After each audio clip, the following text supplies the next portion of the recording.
Hi, everybody. Welcome to Kindred Skulls. My name is Matt Freese. I'm here with my co-host, Nick Olson. Nick, how are you doing today? I'm doing great. Ready to dive into this Ed Donatel, deep diving into the defensive side of the ball. So, different look from the Zimmer defenses, going a little bit more the crazy Fangio fads. So, excited to dig in. We finally got our staff hired. We've done a lot of research. Yes, we It's have. it's actually kind of crazy, like how we've dug very, very deep into this stuff. So I now actually feel very conversant in not just Fangio defense, but like Fangio terminology. I know what cover 8 is now. I know what cover 9 is now. So I didn't And know they went that high, but they do. So at and least in Fangio and terminology. by the end of the pod, hopefully, we hope that you will know those terms too. Nick and I have both been grinding the tape, or I mean, we've been grinding other people grinding the tape, really. So just at the start, a shout out for a couple of these like resources we're using. Coach Vass, Chris Vesser, he does a fantastic job. He runs the Make Defense Great Again pod on Twitter at Coach Vass. Also, Cody Alexander of Match Quarters had a number of articles out on the Fangio system. He has a series of books that I actually own. Like when I talk about coverages, I reference one of his books pretty often. At the underscore coach underscore A, I think on Twitter. That's off the top of my head, so if I got it wrong. Also, for some of the Blitz stuff, I looked up the Blitzology blog. Brian Vaughn is, I think, that guy's name, at Blitzology on Twitter as well. So those guys, fantastic defensive resources, like some of the best defensive resources and particularly teaching defensive resources. So just wanted to give them a shout out at the beginning here because a lot of this information that we learned is coming from what they have broken down. Yeah, they're all awesome. If you're really interested in diving deep into this stuff, they're probably the best resources. Like you will learn so much just by listening to their stuff. So definitely check them out. Yeah. So while we're kicking it off, I guess let's just introduce the staff, right? We've already talked about some of these guys, and we've hired some recently as today, I think some were officially announced, but it seems like we have a full defensive staff. Obviously, Ed Donatel is our defensive coordinator, served under Vic Fangio for the last 10 seasons, San Francisco to Chicago to Denver. Vic Fangio, it seems like, doesn't want to coach this year, or at least doesn't want to have the defensive coordinator capacity this year. So the Vikings went for the next best thing in his most senior lieutenant in Donatel. We brought in staff from a variety of places. Chris Rumpf came from the Bears. We covered him recently. Seems like a pretty good defensive line coach. Alik Terry is our assistant defensive line coach. He was just announced today. Mike Smith from the Packers, who we also have Mike Pettin as a senior defensive assistant or assistant head coach, I guess his official role. But obviously he was, he's a defensive guy. Smith worked with him in Green Bay. Greg Minuski, who worked with O'Connell, I believe, in Washington, inside linebackers coach. And inside linebackers means off-ball linebackers in the general terminology. That's your Eric Hendricks, Anthony Barr. In this defense, you have an outside linebacker edge. That's Mike Smith. He's kind of the pass rush guru, I guess, is part of his title as well, pass rush specialist. You have Sam Seifkis as our assistant linebackers coach.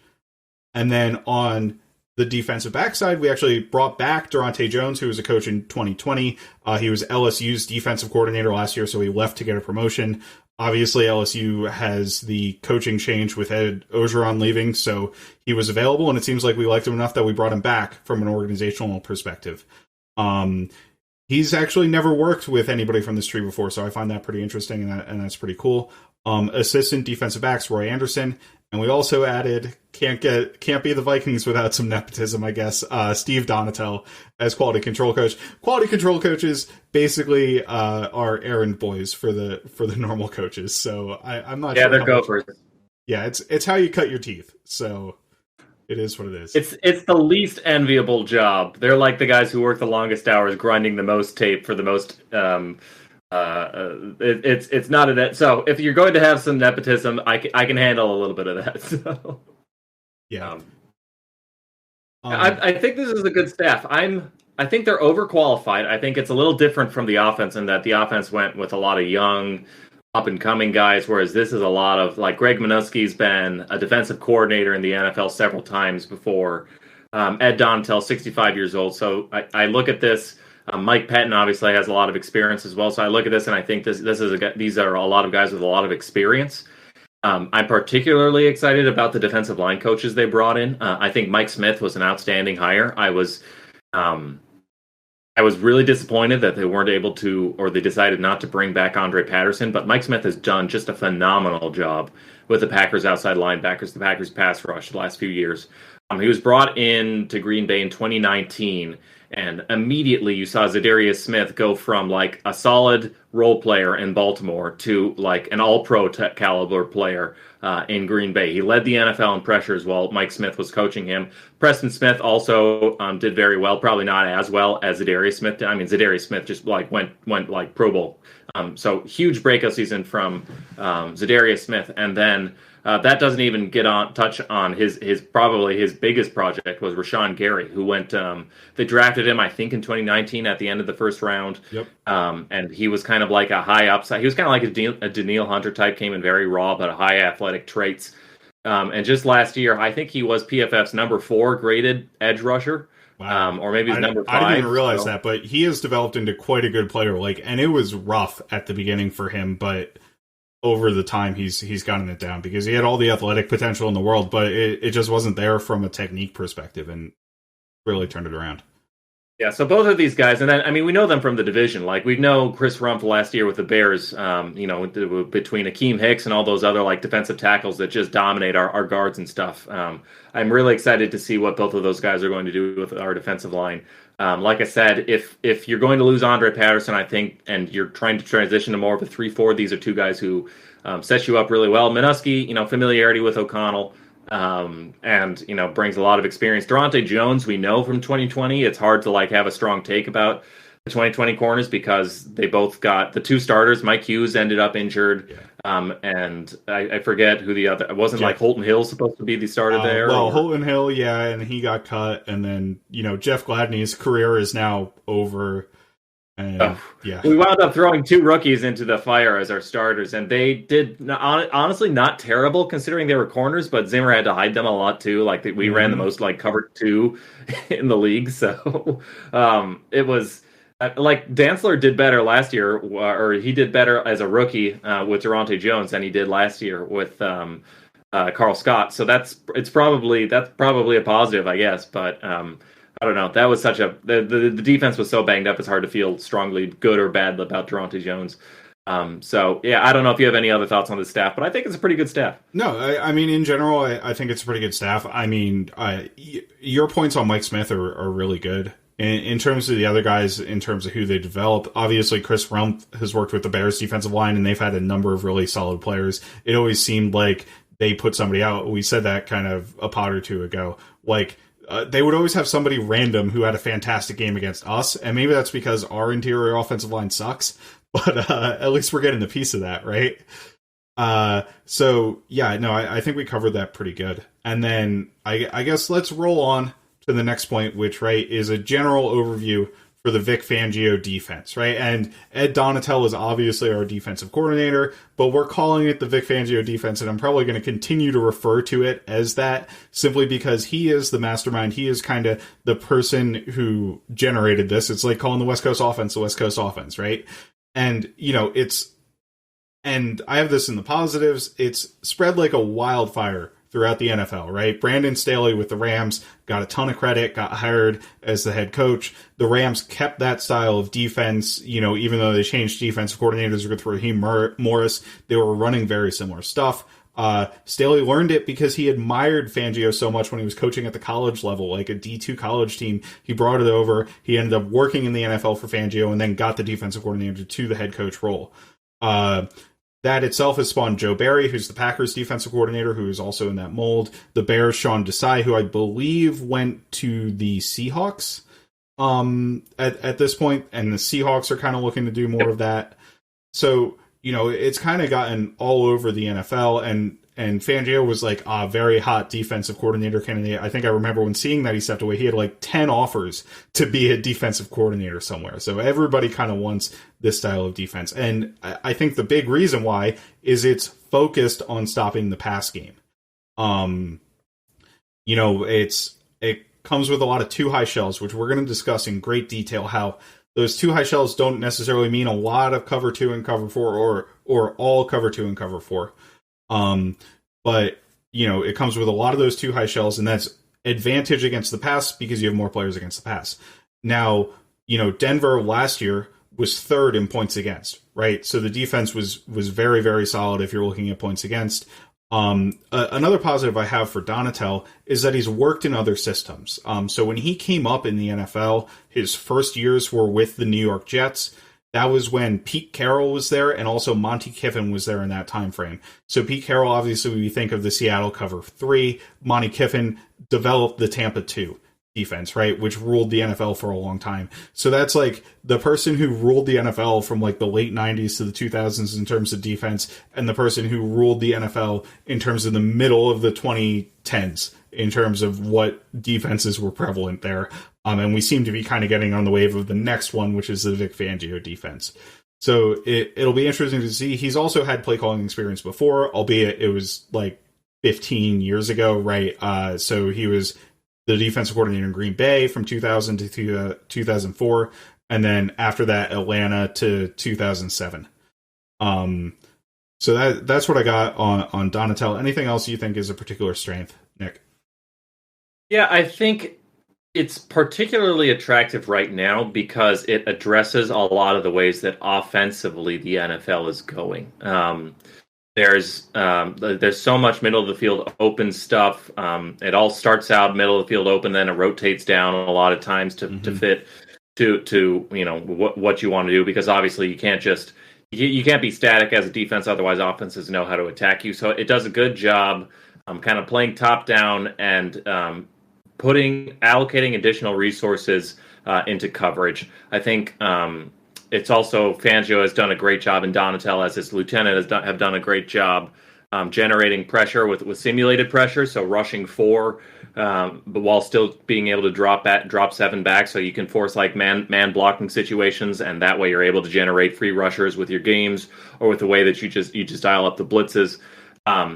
They can struggle with run defense. It's more like defense is so much of defense is like how do you want to get beat? Like if you're going to get beat, what are you going to like live with? So I feel like with the way they fit the run, it's a little bit more like we're okay if a safety has to come down and fit into an A gap occasionally. And that means, like if a safety's coming from depth, that's going to be like a 5-yard gain. We can live with that occasionally if it means we can allocate a little bit more resources on the back end and take away explosives in the passing game. So that's really, I think taking away explosives in the passing game is the number one goal of this defense, that and generating turnovers. So, it's also great for stopping wide zone because of the way your front's set up. It's great for generating turnovers because of the way you're sort of disguising and passing off coverages in smart and inventive ways, in ways that offenses often don't anticipate. It's great for stopping the RPO game that's kind of become a lot more common in the NFL in the last 5 years, just because of the overhang defenders you'll have, or the outside linebackers and the way they can drop into coverage a lot. So I think that's really why it's popular, is it addresses a lot of where the NFL is going offensively as well. So I think the strengths that it has fit what what you're going to see more and more of in the NFL. Yeah, one thing I just want to pull out from there is the solution to wide zone, right? The 6-1 fronts in particular, like this is what caused the Rams to trade for Matthew Stafford. It's kind of a domino effect, but the Rams offense under Jared Goff needed to evolve because they got decimated by Vic Fangio's defense, and then other teams started copying that, famously the Patriots in that Super Bowl where they beat the Rams.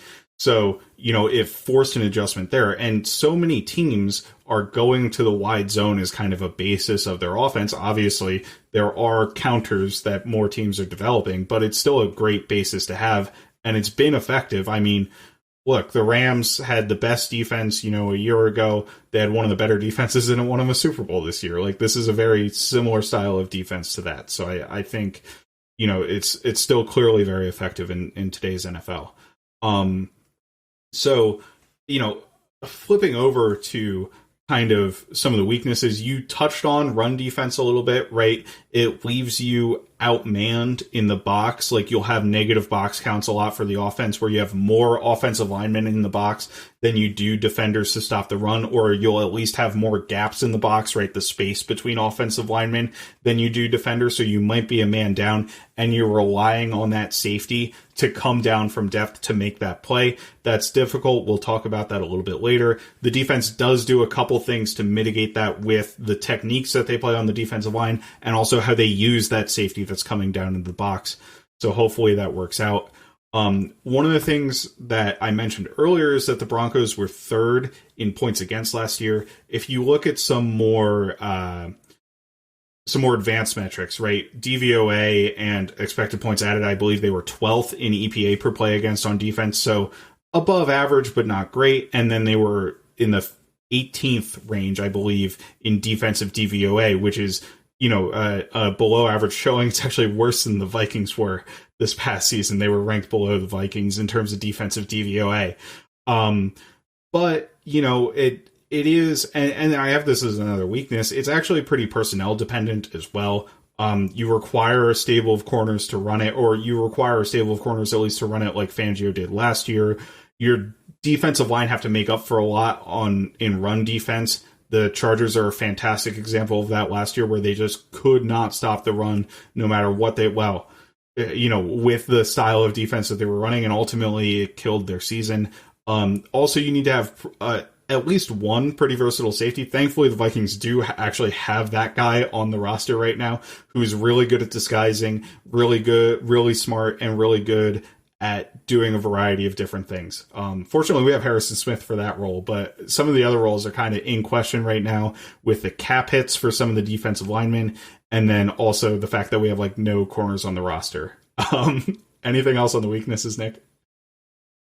Yeah, it's I would say it can be a little not inflexible, but it's compared to Mike Zimmer is such an amoeba when it comes to defenses. He runs everything, and it's very complicated, and it kind of asks a lot. That's why I feel like compared to Pete Carroll runs a very streamlined. It's cover three base, and we have a lot of different variations and rules on it, but it's cover three most of the time. Zimmer is we'll run every single coverage shell on the back end, and you have to be able to know all of them and major in all of them and communicate through all of them. That made it tough for rookies to see playing time, but it also made Zimmer uniquely able to address concerns. I will say, Fangio has done a good job. We think of him as a split safety defense, but last year the Broncos were they ran some of the most, I think the second most cover one in the NFL. So, yep. Which you don't know, you think that's what Belichick does. That's not what Fangio teams do. And they ran against the Ravens. They ran it's a very game plan. They'll switch things up a lot on the game. Ravens, they ran a ton of cover zero. So to get into the numbers a little bit, this might be a preview. The Broncos ran virtually no cover two. The Vikings ran way above average cover two. We actually ran a lot of Tampa 2 with Eric Hendricks being the pole runner last year. They ran virtually no cover two, and they ran about league average, but a little bit below average in terms of cover four. Where they come up with the two high shells is the cover six. They run a lot more cover six, which we'll get into later. But just to give you an idea, they run two high shells, but it's not a two high defense at heart necessarily. Yeah. What in my mind, what makes a Fangio defense is the pre-snap too high safety shell look exactly. That rotates down into something else. So, and that's kind of if you can think of defining traits, what makes the system the Fangio thing that catches on with other teams is it starts with showing too high free snap, showing middle of the field open at pre-snap, and then rotating down. Not always. I mean, obviously you run a lot of cover six, cover four, so it's going to be middle of the field open post snap too. But you are sort of allocating resources to the pass with too high looks, and then you are giving a light box to whether it's a package play or whatever RPO. You're in sort of inviting the run a little bit more. So that's kind of the two hallmarks, I would say, of the Fangio style defense. So, and that's also, the ways in which it can be exploited is you're allocating less resources to the run. So It helps if you have an Aaron Donald who can play gap and a half Yep. really easily and steal back, the play in the B gap but steal back the A gap. It helps if you have like Jalen Ramsey's. It helps if you have Khalil Mack and Akeem Hicks up front. So it's still going to take good players, especially along the defensive line and your cornerbacks. But it is a good defense, I think, especially for handling a lot of the things that where the NFL is going right now and taking away explosives in the passing game. And look, that statement is true for pretty much any defense that you run into, right? Like, every defense, to be successful, to be a top of the league defense, takes those star elite players, right? You don't really have teams putting together, seasons with a bunch of scrubs. If you look at like the Cowboys, their transformation, Dan Quinn came in and they did a lot of stuff, but Micah Parsons became a superstar instantly, right? Randy Gregory and DeMarcus Lawrence were also dominant in the pass rush game. Trayvon Diggs had a fantastic season at corner. I know people all the yards he let up and stuff, but like when you're producing that many picks, it doesn't matter that much, right? The change wasn't necessarily the scheme that came in. It was the superstar play from the players that elevated them. The 49ers, in recent years, have had such a dominant front four that they're almost unblockable at times with Bosa and Armstead and all those guys. The Rams, obviously, Aaron Donald, Jalen Ramsey. When the Patriots had the number one defense, it's like Stephon Gilmore and superstars there. When the Broncos had it, back in 2015, Von Miller. With the Seahawks, you can name those guys, the Legion of Boom. So it is what it is, right? If you don't have the star power, you're not going to have a good defense. And fortunately for the Vikings a little bit, they do have that higher-end talent on the roster still. Danielle Hunter does seem like the team wants to keep him in the fold pretty badly, just from comments that we've heard on everybody. Harrison Smith still has it, but we need to add quite a bit to the roster as well. We can get into team needs, as we move along here. But I guess we've kind of covered some general. If you're good, Nick, I'm ready to dive into the tape, and we can go to some scheme specifics here. Let's do some scheme talk. It's not quite tape talk, but it'll have to do for people, who are demanding our deep dives. So not quite tape talk, but you got to watch the tape to figure some of this stuff out, right? So the first question, and this is the question on everybody's mind when they hear the switch, is the Vikings are switching to a 3-4 defense, right? Functionally, technically the Vikings are switching to a 3-4 defense, and that comes with some differences from what we've been running under Zimmer. And obviously, like for most of the Vikings history, we've been running a 4-3. I don't even know when we ran a 3-4 in our past, right? But from a functional standpoint, it really doesn't change much down to down for the players we have, at least for the good players that we have in my mind. If you look at what even a traditional 3-4 asks you to do, it asks you to have interior defensive linemen who can two-gap. The Vikings have two in Dalvin Tomlinson and Michael Pierce. Those guys came from 3-4 systems where they were asked to two-gap, where they were asked to run. Dalvin Tomlinson ran gap and a half under Patrick Graham. So they've run stuff that's very similar. The Vikings ran some gap and a half stuff last year. Actually, we ran a significant amount of that last year. Eric Hendricks is playing off-ball linebacker. Off-ball linebacker doesn't change too much in these systems. You have your run fit. Maybe you're asking him to read and diagnose off of the player in front of him a little bit more in run defense. He's clearly capable of that. In coverage, he still has to cover people. The rules for Fangio's match coverage we'll get into are slightly different than Zimmer, but he's still going to be a viable option there. Danielle Hunter, as an edge rusher, he's not going to be asked to be a 5 technique constantly where he has to 2-gap. In Fangio's defense, he might be asked to drop into coverage more. He's got the fluidity and the flexibility and the athleticism to be able to do that. Think of what Leonard Floyd does. I mean, he's not quite as fluid as an athlete as Leonard Floyd, who played like off-ball linebacker at Georgia, right? He's probably not at that level, or like Anthony Barr at his peak. He's probably not at that level, but he's not going to be asked to drop into complicated zones. He's going to be asked to drop into defensive end zones, dropping into coverage like Khalil Mack has dropped into coverage in the past. Maybe that's a better comparison. Harrison Smith as a safety isn't going to be asked to be doing a lot of single high man cover. I don't think he's going to be asked to do a lot of man coverage just because it's not his skill set. He might be asked to do single high stuff in lieu of that, which he's also not amazing at, but there's a lot of the disguise and the coverage sort of stuff that he gets into there. So from a personnel perspective, for the guys that we have that are good, I think they all fit. For the guys that we have that aren't so good, that's where you get into questions, but it is what it is at this point with the Vikings roster. We knew we kind of needed to overhaul these positions. Particularly, we only have like 3 corners on the roster right now, and only Cameron Dantzler is one who I kind of want maybe playing on the football field, right? Anything else for guys that stick out to you? Yeah, it's interesting. I mean, it is going to be a 3-4, but I think Kevin O'Connell said like they're going to run a lot of multiple different fronts, and this is kind of why you bring guys like Mike Pettin in. Is it's not going to be they're not going to just run the same old like 9-3-0, 9-5, 9-4-I 0 4-I 9. Traditional 3-4 front every down, and to be honest, that we're going to be a nickel, 3/4 of the time anyway.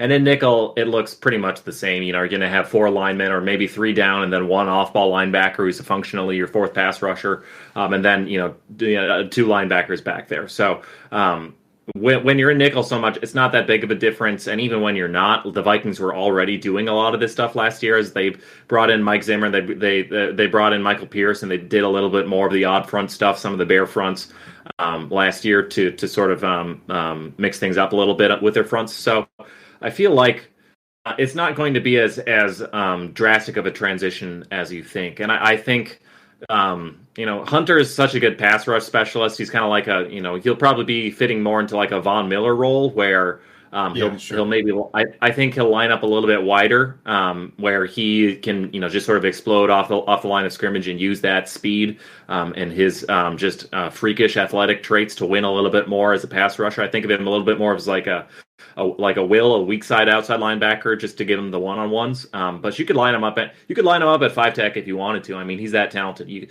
I'm fine with him lined up anywhere between a 9 and a 5. So I think he's fine. Pierce Tomlinson they've already been asked to execute a lot of this stuff already, like you mentioned. So Barr, it sounds like they're interested in bringing Barr back, and I do think Barr would kind of fit like the Jack role with the kind of the strong side outside linebacker. People have been wanting to see that from Barr ever since his days back in college at UCLA. So I think he can do that. If not, I think Wanham can do a little bit of that as well. He's probably not going to be able to hold up as much in run support.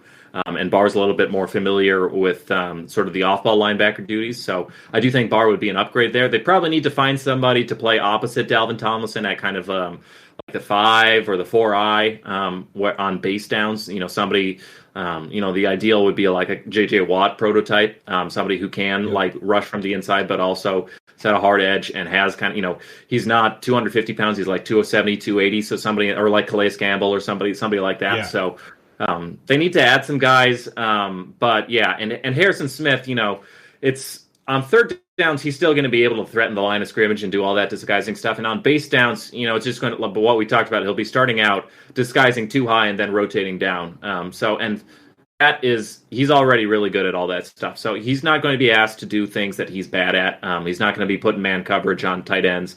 So I feel like most of the players on this team, it's not going to be as jarring of a transition because they were already doing a lot of this stuff already last year. And some of them, even, the free agents we've added already did it with their previous teams. So I actually feel like it's a pretty natural fit for the roster. We just need to add a little bit more talent. Yeah. And, we're going to have to add talent. We might need to make some concessions where we're playing guys who we don't think are great. Well, right, like opposite that Dalvin Tomlinson, maybe it's a James Lynch or an Armin Watts, right, who were serviceable players as in backup roles or in kind of rest roles, but maybe not somebody we want to see on the field all the time. With that being said, and I'm going to roll this kind of into the base personnel that we might see on the field. Teams aren't in base all of the time. They're in nickel often. And when Fangio runs his nickel stuff, when Donatel will be running his nickel stuff, that third defensive line type, where if you had Pierce and Richardson and a third defensive line type, is coming off the field. And you may even substitute in a Pierce and a Lynch and a Watts in, third down situations where you're trying to get more pass rush, and Tomlinson and Pierce aren't really on that. So in base downs against the run, you're going to see heavier personnel, right? And that base personnel tends to be a traditional 3-4 front. Fangio calls it Tough Will is the name of the front, in case you guys were curious. All it is you have, and I'm going to try to describe the techniques as I go through them. I realize that might not be clear. If you Google something like defensive line techniques, there are a bunch of handy pictures if you're not familiar with them that kind of show you where each player is positioned. So Tough Will has a 0 technique, which is a nose tackle heads up on the center, right? He's aligned directly across from the center. It then has 2-5 techniques or 4-eye, depending on how they're playing it. Maybe they shift it for different things. 5 technique is heads up on the tackle. So you have a player across from the right tackle and you have a player directly across from the left tackle. 4-eye is shaded slightly inside the tackles. So they're pretty, similar. And then you would have 2-9 techniques as pass rushing outside linebackers.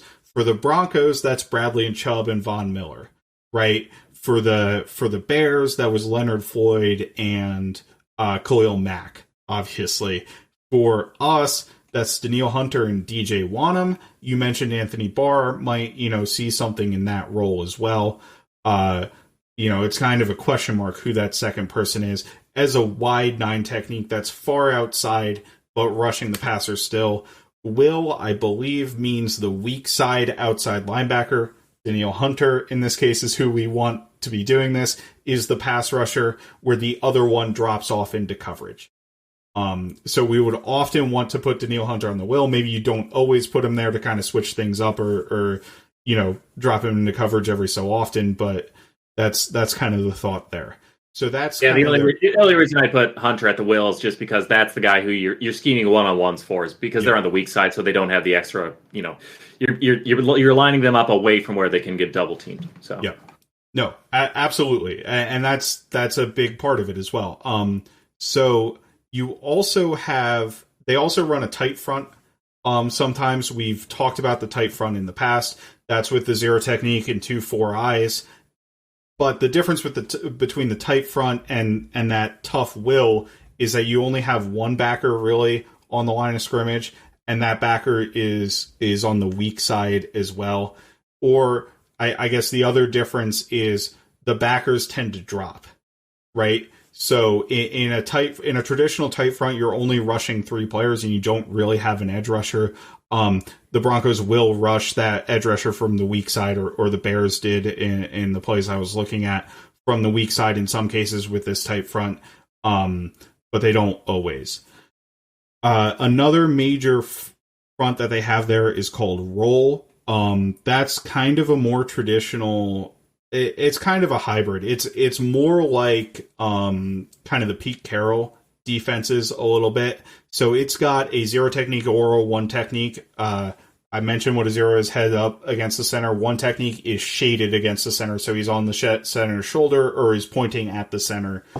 It's also got a 3 technique, which is on the outside shoulder of the guard. And then the 3 technique is to the strong side or the side with the tight end. The strong side is the side that has a tight end on the formation. It also has a 5 technique, again, heads up on the tackle, which is what makes it similar to the 4-3 under front that Pete Carroll runs. And then it has 2 wide 9s as well. So those are your major ones. And then in all of these, you have 2 off-ball linebackers behind the line of scrimmage. That would be your Eric Hendricks and Anthony Barr in the traditional Vikings defense.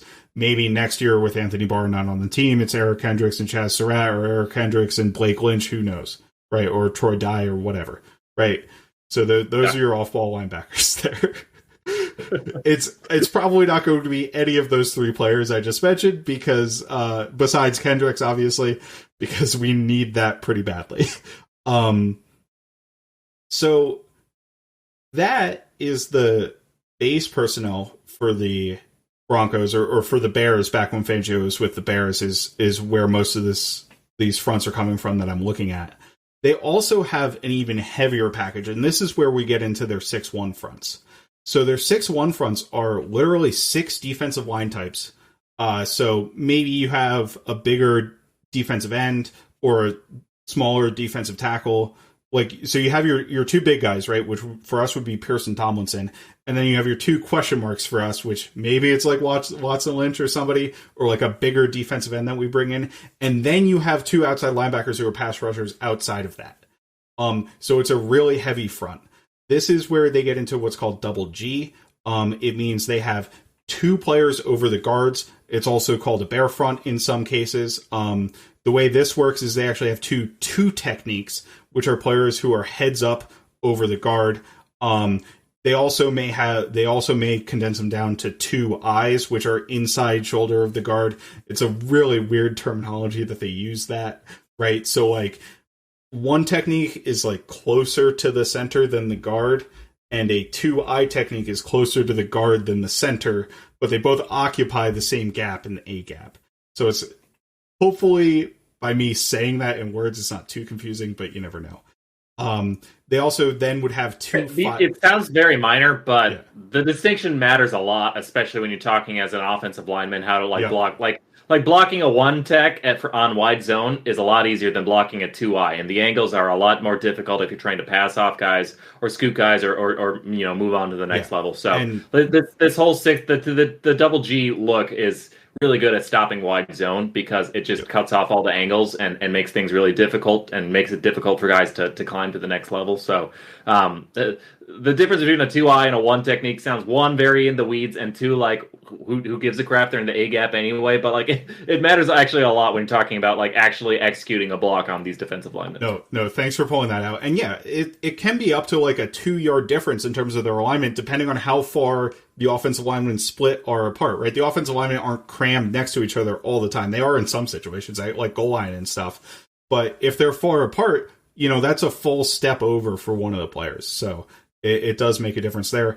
So you've got the 2 techniques. You also have 2 5 techniques, who can sometimes be on the outside shoulder of the tackle. It just kind of depends on how they were playing it. And then 2 wide players and a single linebacker. That would be Eric Hendricks roaming back there as a single linebacker, kind of cleaning up everything that gets through. That means you have everybody across the offensive line covered, which is why it's really good for offensive zone, because it kills all their angles, it kills their potential to get a double team, and it basically allows the linebacker to run free at the second level, which you don't want Eric Hendricks doing if you're an opposing team. So that's kind of their heavy stuff. They go into that sometimes. And then if you go into their sub package, that's what they major in. So as I was going through, this resource has a bunch of cut-ups with, the number of plays in each cut-up. And a lot of these that we've been talking about have had 50, 60 plays. The major one for the defense is a front that they call cheat. So cheat is a over defense. It's a 1 technique, a 3 technique, and 2 wide 9s. Okay, so it looks very similar to what the Vikings have traditionally run. It looks like a 4-3 front. This is in their nickel defense, so they've got 4 down linemen. Whether they call the edge rushers outside linebackers or defensive ends doesn't really matter. They have got the same job, and they've got 2 linebackers stacked behind that. So it looks just like a 4-2 nickel that we typically run. The 1 technique, that was Michael Pierce for us. The 3 technique, that was Dalvin Tomlinson for us. Obviously, we switched out Watson Lynch in there as well. And then the edge rushers, that was, Everson Griffin and Daniil Hunter when it was going well last year. That was Sheldon Richardson and DJ Wana when it was going poorly last year, right? And Sheldon Richardson was kind of out of place in that situation. So that front is the standard front. I mentioned, those other fronts I was talking about, 50, 60 plays in the cut-up. This had over 500 plays in the cut-up, right? So it's by far the most common front that they were using at that time for the Bears. So that's the biggest reason why I don't think it's going to be that much of a change, right? Because you've got the same position designations for all of these players that you've seen in the past. They also run a... Maybe just one thing worth teasing out there is that, when you play, it's a little different from the way the Zimmer ran as 4-3, because in a Zimmer ran a 4-3 under, where like in the nickel package, the 3 would be played to the weak side. Yep. So the reason that matters is because a 3 technique to the weak side gets a 1-on-1 matchup with the guard, and it's kind of about scheming up that 1-on-1 matchup in the pass rush so that you can have like a 3 technique who's able. I mean, Zimmer didn't always have this guy, but in theory, that's why you run the 4-3 under, is so that your defensive end and your weak side 3 technique each get 1-on-1 pass rush matchups. When you play the 3 technique to the strong side, it's a little bit better about on run defense, but you're not necessarily creating those same 1-on-1 matchups for your 3 technique, because the way, if they have a tight end to the strong side, that means, the 3 technique can get doubled a little bit more easily. So it's you're giving up a little bit of that pass rush specialist, but I mean, I think that's fine, because that's kind of what Dalvin Tomlinson isn't. A penetrating 3 technique. He is a guy who's you probably want to use him more to occupy multiple blockers. He has more value being able to do that than necessarily being able to penetrate and shoot gaps. So maybe worth flagging that. I think that actually probably makes a little bit more sense for our personnel. Yeah. And another front that they ran often in sub-package, this is against passing plays specifically, was a 3-3-9 front. So they call it rush, which obviously meaning pass rush. You've got 2-3 techniques, 2-9 techniques. That's obviously when you get your more pass rushing personnel on the field. Maybe you drop Danielle Hunter into one of those 3 techniques, and you've got another pass rush specialist that we bring in that you put on the field. That sort of thing. That's the other common front that they run. So we've kind of run through those, but you did tease out a really good point there, that the difference between what we've traditionally run under Zimmer is putting that 3 technique to the strong side instead of the weak side, from a schematic perspective. But I think the Tomlinson point was well outlined, right? Like, maybe that's better for him. So next, we've talked about the fronts, right? But it was a lot of information, and it doesn't really tell us much about how they play, right? From a pass rush perspective, I think we're going to get into the blitzing and the sim pressures later. Obviously, when you rush 4, you have guys who need to beat the guys across from them, right? You're not doing anything unique. So really it's, 2-on-1 matchups and we're trying to get the 1-on-1 matchups more on the outside guys in this defense, I think, than the inside guys, like we did sometimes for Tom Johnson in the Zimmer defenses. But against the run, we've talked about how run fits. Defending the run is difficult out of this defense because you are often working with light boxes. Now, we talked about how the 6-1 front helps you defend the run very specifically, but in the light box scenario, they've got a couple techniques to help them. One is slanting or running exchanges. So a slant is when all of your defensive linemen go in one direction and attack the gap over from them, right? So when you're lined up as a defense, you've got a 1 technique, he's in an A gap. You've got a 3 technique, he's in a B gap. The A gap is the space between the center and the guard. The B gap is the space between the guard and the tackle, right? Traditionally, the gap that guy is in, he is responsible for that gap. When you slant, you move that gap over, so the 1 technique goes from 1 A gap to the next A gap, and the 3 technique goes from the B gap to the C gap, or, vice versa, where he's going to the B gap, from the B gap to the A gap. That can create penetration on the defensive line, and it confuses the offensive line's blocking scheme, particularly against outside zone. Now, outside zone sometimes uses this to its advantage, right? Because if defensive players are running the wrong way, that can create holes by the same token. But it hopes to create the confusion to get the offensive lineman to kind of turn with them and force them there, where the linebackers can come across and they take the other gaps. So that's slanting. There's also what's called the gap and a half technique on defense. And this has come to prominence publicly. I learned about this last year when Kirby Smart was doing something about how when they run tight mint at Georgia, they use the gap and a half technique. And what it is I guess let's start at the beginning, because there are 2 different this is kind of a third, but there are 2 different main philosophies for defending the run. One is 1 gapping, where every player is assigned an individual gap and is responsible for that. That's your traditional 4-3 run defense, is 1 gap. Your traditional 3-4 run defense, which is why when people talk about 3-4 versus 4-3, they say that it matters, but when you get into the nitty-gritty, it probably doesn't for the Vikings specifically, is a 2 gap where you have instead of being responsible for a gap, they're responsible for a blocker and they're responsible for the lanes on either side of that blocker. So when you have a zero technique nose, he's responsible for the center, and he needs to cut off anything to either side of the center. He needs to be able to work through that.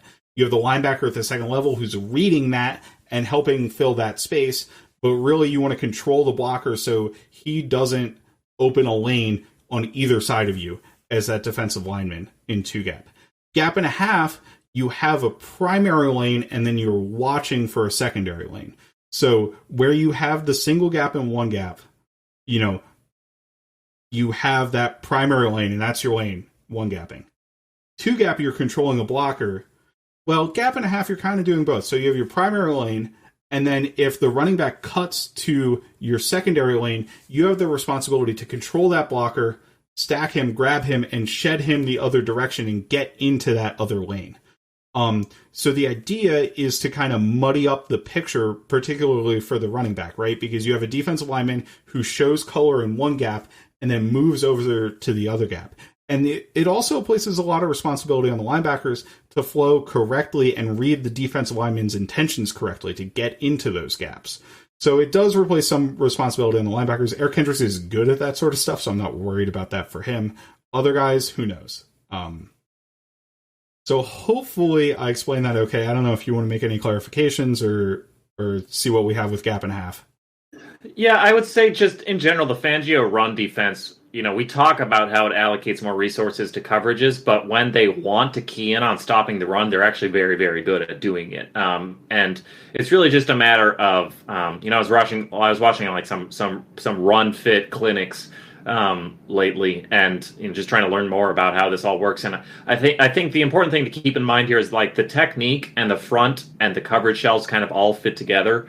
This sounds like obvious for like coaches. That's probably like very obvious, but like when you're asking your defensive lineman in a one gap, or if you're like fully gapped out, or you're trying to be, if this is like third and short, you are going to shoot every single gap, and the objective is to allow 0 yards. And you're going to be playing with very different technique. When you're playing gap and a half, you're asking certain guys to stack, and that they're going to occupy a lane, but they're not going to get tackles for loss in this system. That's not the goal. The goal is to sort of control a blocker and be able to be in a position where you can shed and get around them and disengage, and that way make it play a gap over. Because otherwise, the safety is going to be filling in from depth, and it's going to take more time to get that. So When you talk about playing gap and a half, it's not two gapping. You're not responsible for two gaps at the same time. You're just sort of putting yourself in a position where you're going to be allowing smaller gains on the ground but as a result, you're going to be able to allocate more resources to the passing game. And so you kind of need defensive linemen who are able to like stack offensive linemen. It's just a philosophical shift where you're willing to give up a little bit more in the ground game, but as a result, you're still able to have a very effective run defense. If you have the horses in the stable, it helps to have an Aaron Donald, but you can build a good run defense. You can build a good run defense with a lighter box, which is kind of like that's the magic key that unlocks any defense. So, and even if you don't have the horses in the stable, it allows you to have a passable run defense. Like maybe, you'll give up 4.5 yards on the ground, but you can live with that if that means that you're not giving up any explosives, and you're able to live in a too high world, which usually the reason you haven't seen that in the NFL, and the reason the Pete Carroll cover 3 is so popular is because, you fit every single gap and you can just go from there. You don't have to worry about the running anymore. Well, this looks at it. This puts that on its head and said, we're going to live in a too high world. We're going to try and get by without having a fully gapped out defense. So the defensive line technique allows you to do that and give up a little bit more philosophically in the run game, but still sort of able to prioritize stopping the pass. So it all kind of fits together. Yeah, absolutely. I do think it kind of ties into what we did under Zimmer. Zimmer was more of a pass-first defensive coordinator as well. I think part of our run defense was bad last year in general, but part of that reason is I think we prioritized the pass on early downs, and kind of the idea is to survive the early downs without them getting large chunk gains against you and then get to third down under Zimmer, right? I think it's a relatively similar philosophy here where you're surviving the early downs and you're surviving the run game to shut down the pass, which we all know just from the data is more efficient and more important from the passing game. Now, you can't get run on all day, right? That's what happened to the Chargers. So we do need to do something to make sure that that doesn't happen. But once you get past that point, I think you're in a pretty good place on the defensive side of the ball. One thing I wanted to add in there is actually a good point, because we talked about being outgaffed in the run game where you have a safety who's playing too high, right? And that just means there's one more gap in the box than there are defenders in the box. When you have 6 defenders in the box, traditionally there are 7 gaps, right? You've got one on either side of the center, one on either side of, or one between each of the tackles and guards, one outside the tackles, and then one outside the tight end on the one side, right? When you've got a tight end in the box. So that's 7 gaps. Traditionally, when you have 6 players, you're outgapped. You need to bring a safety from depth. One of the things in the Fangio system, we'll talk about this in the coverage, is the coverages in the Fangio system allow one of the 2 high safeties to make his first step forward, which helps against the run because it helps him get to the box faster, as opposed to taking a step backwards like you would in a traditional cover 2 for a safety. So that's going to be one of the keys to look out for as we move forward. That allows them to step forward and hopefully get to the box faster, where when you're using the gap and a half technique, it slows down the run play and gives the safety time to get there is kind of the point, hopefully, when everything's working correctly, right? So on run defense, hopefully we've run through that pretty well. Anything else you want to add there, or the fronts before we get into the coverages, Nick? The only other thing I'd point out is just, when we're reviewing all these fronts, you sort of notice how often it's the defense. He likes his outside linebackers lined up in a wide 9. Yes. Which is, that's a shift from Zimmer, where you're more used to seeing Everson Griffin in the 5 or 7. You don't necessarily see Hunter lined up all the way out in wide 9. The wide 9 is called 9 technique, often called a wide 9. That's as far wide as defensive linemen go, and it's. Whether or not there's a tight end there, the idea is you're lined on the outside shoulder of the tight end. If you imagine an inline tight end, so you can have an offensive tackle, and there be like 3-4 yards between the defensive end or the outside linebacker and the offensive tackle, and it puts a lot of stress on the offensive tackle to gain depth. It forces them to cover a lot more ground. It can be trickier in run defense when you have that much more space that you have to cover as a defender. Like if your gap is now 5 yards wide instead of 2 yards wide, that can be trickier, and it can make it harder to set an edge in the run game. So, but I think it really helps as a pass rusher, especially if you have somebody with length and athleticism, and I think that's something they have in Danielle Hunter and in DJ Wanham. So I think it'll help both of those guys, at least as pass rushers. So. Yep. No, very good call out there. So let's flip into the coverages. We kind of previewed it a little bit earlier, talking about some of the tendencies. The first tendency that jumps out when you look at the coverages that the 2021 Broncos ran is they ran a ton of cover 1 man, right? Man free. We've got a single high safety. Everybody's playing man coverage underneath. And then you have a robber in the middle of the field, right? This is what the Patriots love to run. That's, the Bill Belichick special is running cover 1 man. He's really fantastic about it. And the Broncos ran it too. I think for me, the reason the Broncos are running that coverage is because they have the players to do it at the cornerback position. Heck, if you look at the Vikings back in 2017, cover 1 man was our most popular coverage at that time. Now, we were running more cover 3, cover 1, just shells at that time period, but we also had the players to be able to run that, right? I think any defensive coordinator in the NFL is just going to run straight man coverage every time if he has 4 Deion Sanders as his cornerbacks, right? Because when you have players that can win in man coverage, you're going to defeat the wide receivers across from you is essentially the key, right? So when you have those guys, when you have the Patrick Surtain, they had Ronald Darby, they had Kyle Fuller, I forget who their slot corner was, but they had quite a stable of corners there, right? The Vikings don't have that, so I don't expect quite as much cover one from us. Any thoughts on that, Nick? No, yeah, and a lot of those guys they added, like Surtain was their first round pick. They added Darby and Fuller in free agency, so they were able to add all those guys right away, and so it gave them. Not all those guys were like amazing necessarily, but when you have that many good cornerbacks on top of two very good safeties, it really allows you to. When you have a very, very good secondary, you can live off cover one, and it's often I kind of think of it as being one of the best calls if you have the guys who run it. So that made sense. But it's notable that they did not base out a cover one in 2020 or 2019 when they didn't have the horses in the barn there. So it's but right now the only cornerbacks the Vikings have under contract for 2022 are Cameron Dantzler and Harrison Hand. So can't run cover one when you only have two cornerbacks. I think we've got Chris Boyd too. Does he count as a corner, or I thought he was a free agent. Oh, is he? Isn't he? Wow. Okay, man, we might be. It's the cupboard is pretty bare. We're even in worse shape than I thought. We don't have the guy Aaron Rodgers picks on when he comes into the game on our team. Like, I know you're right. I'm wrong. Chris Boyd is still under contract, so we're survived. We can run cover one with Chris Boyd, Harrison Hand, and Cameron Dantzler. Yeah, let's put that up against Devontae Adams and see how that works. No, so just in general, outside of cover one man, which just. You have the guy across from you, and you're taking him all the way around the field.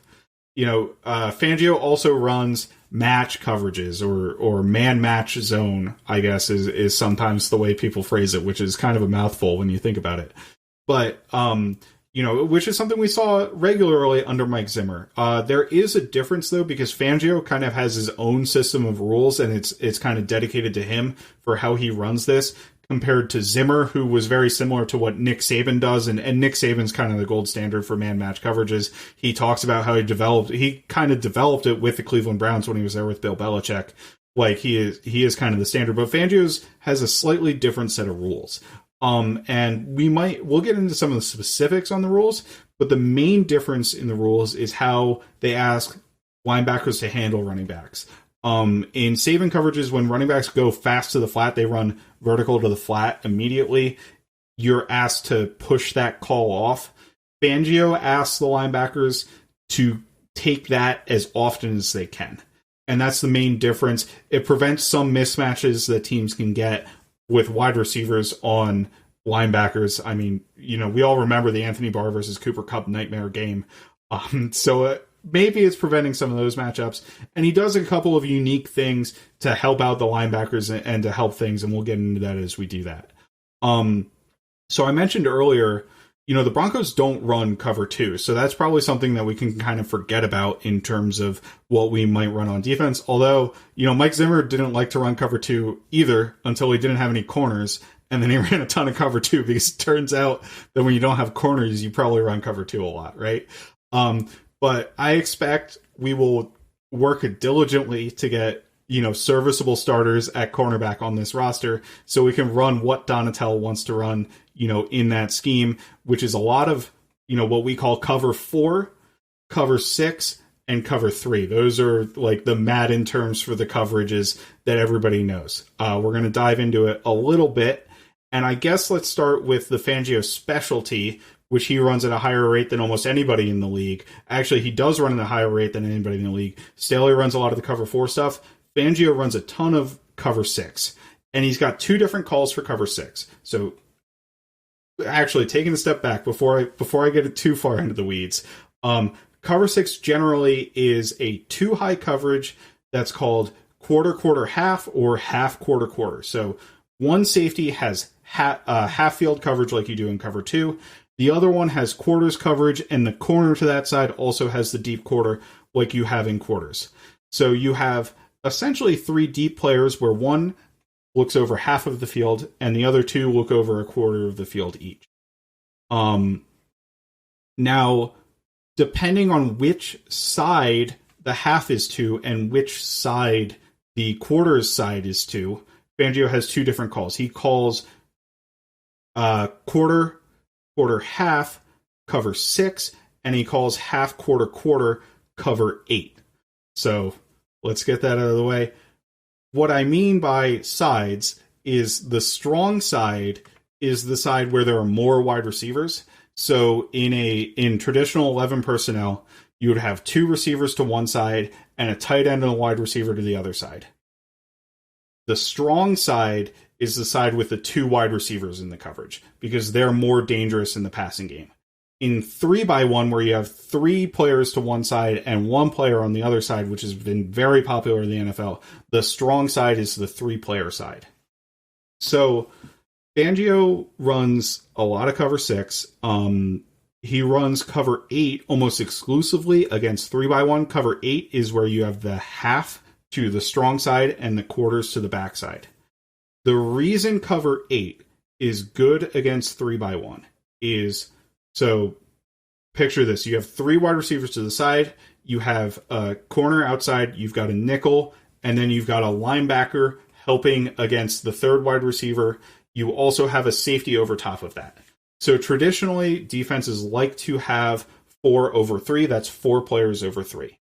On the weak side, you've got the running back and another player on the outside. So the running back's in the backfield. You've got the linebacker over that running back, and functionally, he basically has man coverage on the running back unless the running back is out in motion, essentially, before the snap. What is important about the quarters part, and this works in quarters coverages too. It's called a poach technique in quarters coverages, where when you're against 3x1, that backside safety, so right, you have one safety taking half the field. That backside safety has an eye on the number 3 on the other side. So the best example of 3x1 sets is the Chiefs. What they do is they set Travis Kelce as a single receiver to the left side of the field, right? To the single side of the field. He's a single receiver. You have to put a corner on him because he's Travis Kelce. To the other side, they have 3 wide receivers, and they have Tyreek Hill the closest to the offensive line on that side. To count wide receivers, you count outside to the end. So the furthest out is number 1. The second is number 2. The closest to the offensive line is number 3. They love to run Tyreek Hill across the field, where he's potentially matched up with a linebacker, where potentially a safety has to run with him from the same side of the field. What the poach technique in quarters does is allows that backside safety who Hill is essentially running directly towards when he's doing that to be the one covering Hill, right? He's looking at Hill, and if Hill runs vertical, he has him. Otherwise, he's there to help out with the player on the backside, whether that's Travis Kelce or whatnot. So that's the key to that coverage in terms of cover 8 there, where that backside, that weak safety it's called, and I want this to be Harrison Smith, is the key there for the Vikings. So that's kind of cover 8, half, quarter that the Vikings expect to run. Cover 6, obviously, is when you have quarters to the 2x1 side. That helps if you run 2 verticals to that side, if everybody's running vertical, or if you're running 3 verticals to that side, even it can kind of help. Or it actually helps you shade against a strong receiver on the backside. So if you have Devontae Adams singled up on the backside, and you have a person with a half of the field responsible for that, he's essentially doubling Devontae Adams, which helps you out. So that's kind of the differences there. Anything to add on those two, Nick? Yeah, philosophically, the reason this matters so much, and the reason Fangio loves to do this, is these cover 6 or cover 8 for the most part is what he's running. At least against 3x1 sets, is that it gives you numbers advantages on both sides of the field. So, and that's why you do all this split safety stuff. Is you're allowing yourself to have sufficient manpower to stop whatever they're going to throw at you in the passing game and take away explosives. So it also generates turnovers. Like the poach technique is a number one way I think Fangio creates a lot of these turnovers. So it's also very difficult for quarterbacks to read. I mean, a lot of times they may only be reading middle of the field, closed middle field, open, but like reading cover 1 or cover 3 or reading cover 2, that's pretty easy. Reading whether it's cover 8 or cover 6, that's a little bit more difficult for a quarterback to process immediately. and they'll do a lot of interesting pass off like they'll run sort of like your cover five technique with like the outside cornerback on the one. So Yep. they're able to generate turnovers, I think, with the way they pass off these coverages, and they're also able to make it look they're when it works and when you have the guys who run it, guys just don't really get open against it, and it has kind of an answer for everything. At least that offenses like to run today. So I think that's the number one thing. The reason that they're willing to give up and be outgapped in the run game is that. So when we talk about split safety coverages, they have numbers advantages on both sides of the field, whether it's 2x2 or 3x1. You have 4 to the 3 side and 2 to the 1 side, or if it's if you're counting the running back, it's 4 over 3 and then 3 over 2. So it gives you numbers advantages that allows you to be really, really well equipped. While also having the safeties play down and play aggressively to be able to fit the run as well. So that's kind of the beauty of the whole Fangio system. This is kind of like the magic key that makes it all work. Yeah, absolutely. That is the magic key, is the quarters, and then there's a sister coverage to that as well. So, I guess there are two similar coverages. We talked about how cover 6 works in that. Quarters is very similar. There's a lot of information on how quarters is run out there. The Vikings ran a lot of that last year. That's the heart of some of the Saban quote-unquote cover 7 stuff. If you follow Luke Braun, he's done many videos on how that works and kind of what that does. What quarters allows you to do is it allows you to split the field in half in terms of how you're making the coverages. I talked about that 3x1 poach adjustment.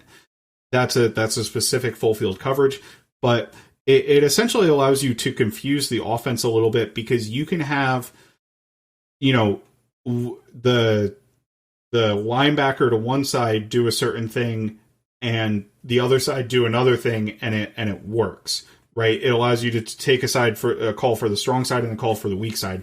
You can have the outside corner drop off on the one that's called cloud, and you can have the outside corner attack aggressively downhill on the other that's called sky, right? So it allows you to kind of split that and adds an element of disguise to the defense, as well as allowing the safeties to play down. So cover 4 has been pretty well covered. What I do want to get into as well is Fangio ran a lot of cover 3. Specifically, Fangio likes to run a weak rotated cover 3. What does weak rotated mean? Cover 3 has a rotation where, cover 3 is traditionally a single high safety look. The rotation is which safety is down in the box. Fangio runs this a lot out of 2 high, but they rotate post-snap, so what matters for the rotation is where the safeties are post-snap, or what their responsibility is after the snap. You can rotate strong, which means that the safety that's down in the box is on the strong side of the offense. I defined that earlier, where there are more wide receivers. Or you can rotate weak, where they are on the weak side of the offense. So Fangio loves rotating cover 3 weak against 3x1 as well. He calls that cover 9. What that does is a similar effect to what I've described with the cover 8 stuff that he runs. It allows that weak safety to hedge against anything number 3 does vertical, and he actually has a responsibility for number 3 strong vertical. It also allows the safety to step into and help out that single receiver, the corner on the single receiver, because what teams like to do a lot, and we talked about this on the Kevin O'Connell, is run dig routes. The safety's first step is downhill. That helps against the run. It also helps because he's stepping down directly into the area of the dig route. So he's reading the number 3 to the other side, but in the meantime, he's in the location of the dig route. Now, in cover 3, if you have something that is outside vertical, you're expecting your corner to be able to cover that, right? That's the basis of the cover 3. Think Richard Sherman shutting down anything outside vertical, Earl Thomas over top, kind of roaming the middle, and the single high free safety helping out there. In this instance, anything that the wide receiver 1 on that side does vertical, you're good. You're hoping that he can make that coverage, right? The corner can make that coverage. But this corner coming down on the weak side helps with anything that cuts inside, and that's the really key part there. So hopefully that's a little bit clear on the differences. I can get specifically into the rules, but it's kind of a bunch of gobbledygook if you're not showing somebody how it works on the screen, so I don't want to get too deep into that. Yeah, and I think we've now covered every single number 1 to 10 on what the cover variant is in the Fangio language, Fangio terminology. So as well as covering some Sabanese as well. So this is probably our most in the weeds podcast. So we're kind of proud of that. We probably should have told you to get a notepad down and start writing stuff down at the beginning. I'm sorry about that, guys. No, but Kevin O'Connell talked a lot about playing defense with an attacking mindset, and I think what this sort of starting out playing top down as a safety and playing down, that first step downhill, what that allows you to do, whether it's cover 9 where you're rotating weak and the safety is able to step into the dig routes or the glance routes, or whether it's rotating down for cover 6 or something. I think that's kind of as well as fitting down into the run fit. When Kevin O'Connell talks about playing defense with an attacking mindset, that's kind of what he's talking about, and that's also what Ed Donatel's big thing is his emphasis is we want to prevent explosives, but we also want to generate turnovers, and that's kind of what this starting out from too high and then rotating down post snap when you are going to play when you are going to shift into something different post snap. That's kind of what it allows you to do. And so that kind of fits the mentality. So when it works, it generates turnovers and it takes away big plays, and it keeps everything in front of the defense. So it's a system that you can see a lot of the intuitive appeal. And it also allows you, the whole split safety system allows you to keep things different on 2 different sides of the field. So which, allows you to have a little bit more specific responses to what offenses are doing, especially as you see more and more 3x1 sets exploit offenses trying to go 3x1 or that's kind of even 4x1 this past season. You saw a lot with like the Packers. It allows you to tailor your responses to each of those sides of the field side versus the boundary side. And allows you to make things a little bit more complicated for the quarterback as well. So all these things together, I think you see kind of the appeal and why the Fangio system is so popular, because as the NFL becomes more and more of a passing league, this is the scheme that's built in a lab to try and prevent all the explosives in the passing game. So excited to see how they make it fit with the personnel. Yeah. So, we've talked about the front structure. We've talked about coverage. The last thing that we've got on the agenda here is getting after the quarterback with blitzes, right? Talking about aggression right there, I think, is a good segue into this. Fangio does a lot of stuff with blitzes. It's simulated pressures, it's fire zones, it's moving guys around. The moving guys around is kind of interesting to me because it's not something we saw often in the Zimmer defense, right? We changed the position of linebackers and stuff, but usually our 4 defensive linemen were in, their traditional roles, and we were having guys rush off the edge. It's also using stunts in the run game. Zimmer was great at stunts in terms of third down stuff, so we hope that stuff continues. So Fangio comes from a fire zone background, that Dick LeBeau fire zone, which is a lot of the principles that Mike Zimmer was using in his blitzes as well, right? Let's not act like this is something that's going to be totally new to the Vikings. Fire zone at its core is, traditionally was you're sending blitzes, but it's supposed to be a safe coverage because you're playing zone defense behind it. Simulated pressures are in a similar mold. So fire zone, you'd send, a safety and a linebacker, and you're dropping a defensive end into coverage. Simulated pressures are kind of similar, where you have 4 down rushers. You send a guy who is not one of those 4 down rushers, and you drop everybody else. Or you mug guys up on the line of scrimmage. Think Mike Zimmer's double A gap mug, the king of simulated pressures. Everybody does that now. And then you drop, so you're only rushing 4. The idea with simulated pressures is to rush 4, but occupy all your offensive linemen where they are responsible for blocking specific guys. So you get one-on-one matchups across the board, even though you're only rushing 4, and you might have 6 blockers on the offense. That's the key there. That's also part of the key with fire zone, is try to isolate guys on that. And there's a ton of good resources. Blitzology has a number of blitzes that they kind of ran over with the Fangio defense that he does that are a specialty. I encourage you guys to look at that stuff.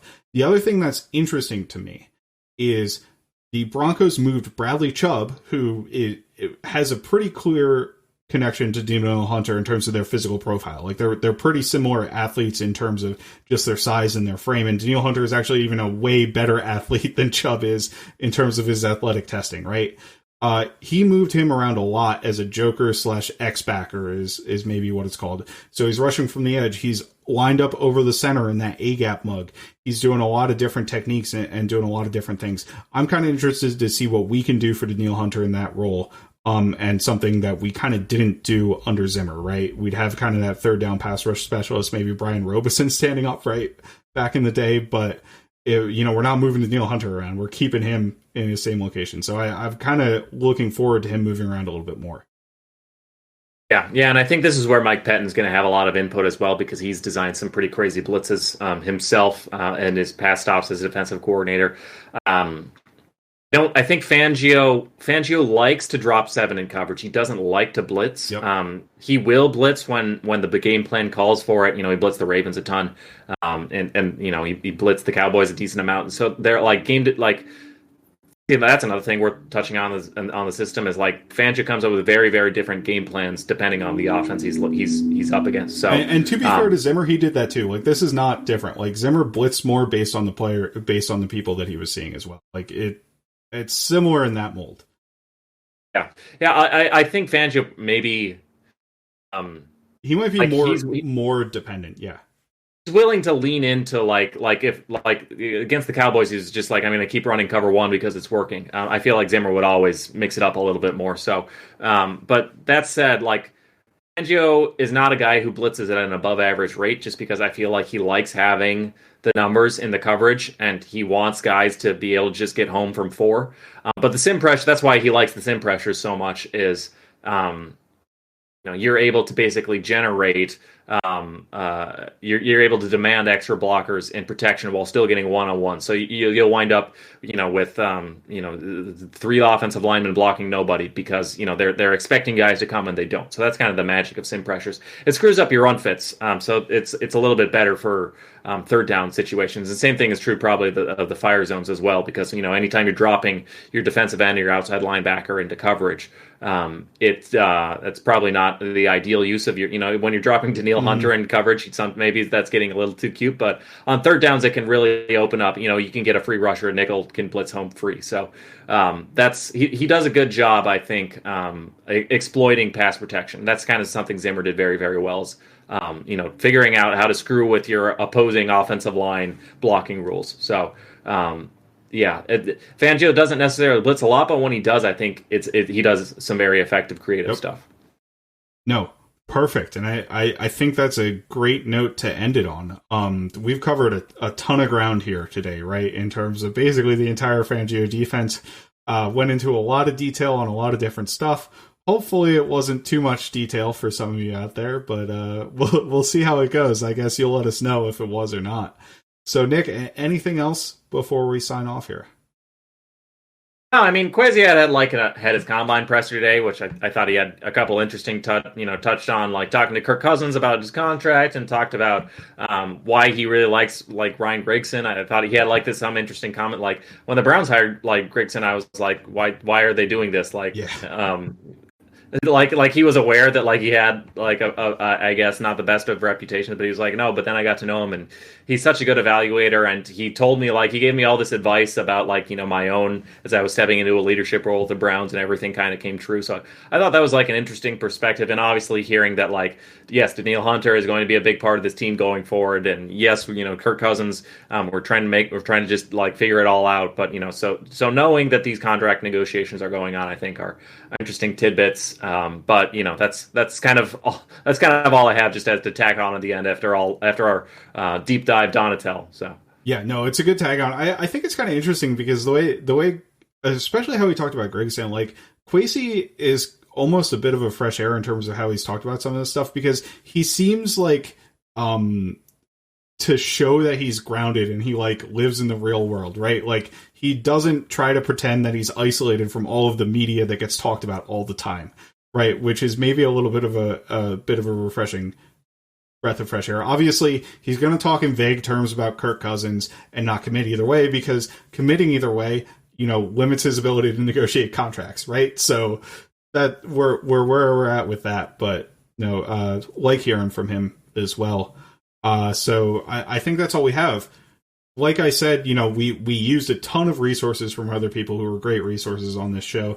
Coach Vass, Coach Cody Alexander, Coach Brian Vaughn. I hope I got that name right, if I'm remembering Blitzology. Check those guys out. You can also check all of us out, right? I'm Matt Freese. You can find me at Fries Football. He's Nick Olson at Nick Olson NFL. Our other co-host, You've Been Gregged, Greg Blake at You've Been Gregged. Kindred Skulls, you can find it at Kindred Skulls on Twitter. That's us. That's the podcast, right? You can find us on iTunes, Spotify, wherever you get your podcasts. 5-star reviews only. Also find us on YouTube by searching Kindred Skulls and Skull Vikings. Another first round corner wouldn't do us any harm. Oh, another first round corner wouldn't do us any harm. Oh, another first round corner wouldn't do us any harm. And we'll all cheer on behind, and we'll score the